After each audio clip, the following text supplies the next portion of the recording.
Hey guys, hope everyone's doing well. If you're new to the channel, my name is Birdies. I make guides here on YouTube for Hunt Showdown, and I recently started streaming on Twitch. Hunt has hit a huge milestone by reaching 32,000 peak active players, so we have a ton of new people in the game, and if this is your first time on my channel, please let me know down in the comments. With that out of the way, let's look at how I've been farming points and my opinion on the event as a whole.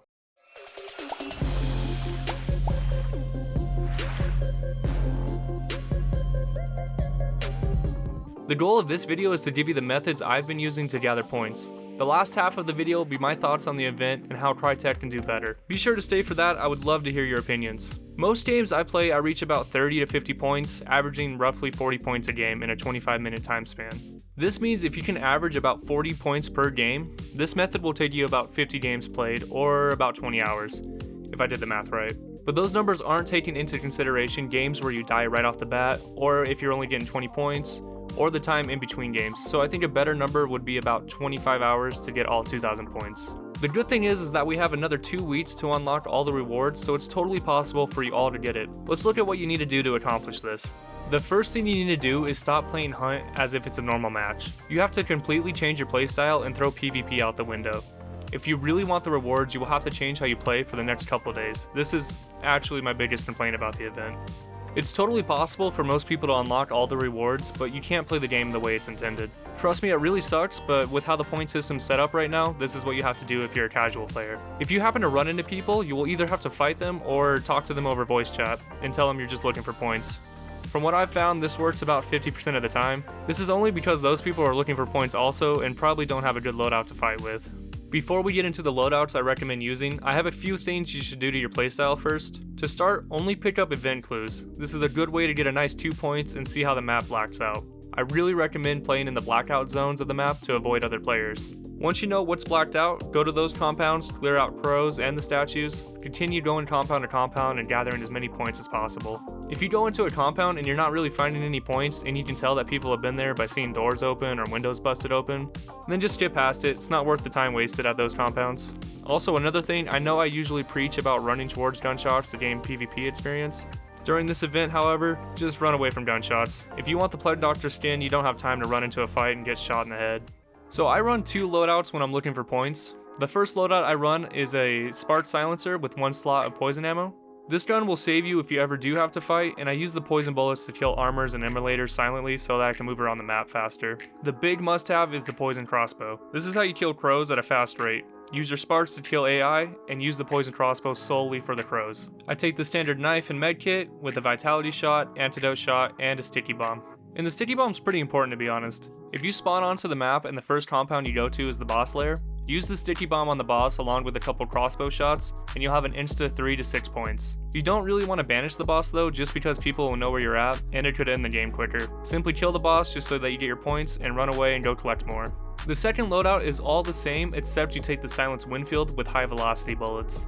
I use the Winfield to get points that are too far to run up in melee, but this option is also good for if you run into PvP.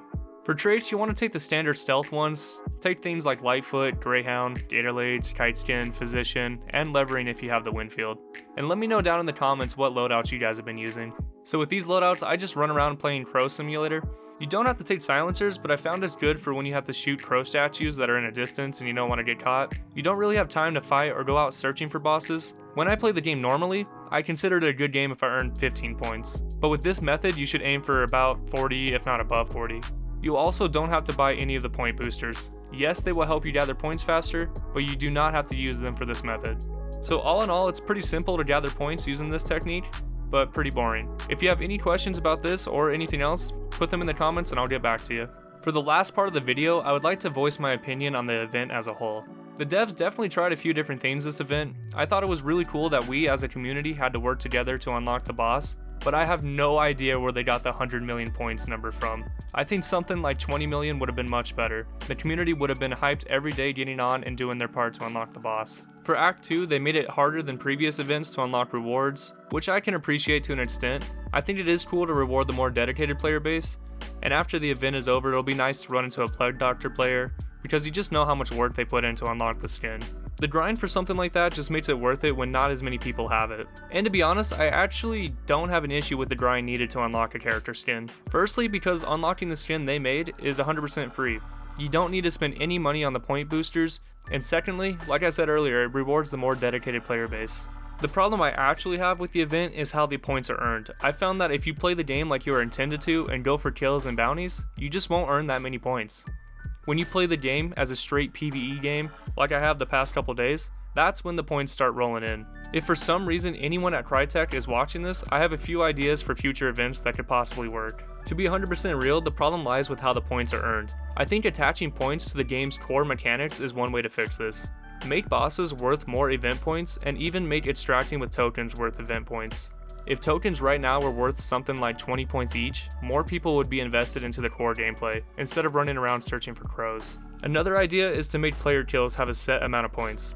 Make each kill worth something like 5 points, because after all, this is a hardcore PvP shooter. If they made these simple changes, I think the events would feel much more rewarding and could even help with all the negative criticism. The criticism towards the devs is unwarranted, and a lot of people are really angry at them for the wrong reason. The grind is 100% doable, and it makes the reward at the end valuable for those who put in the work. All I'm saying is they need to change how you earn points, make it more part of the core mechanics, and that's all. But that's just my 2 cents. If you found this video helpful, I would appreciate it if you dropped a like. If this was your first time here on my channel, feel free to check out my other videos, and subscribe if you enjoy what I make. It would mean a lot, honestly. Anyway, thank you for watching. I'll see you next week or on my stream if that's something you're into. But until then, see you guys.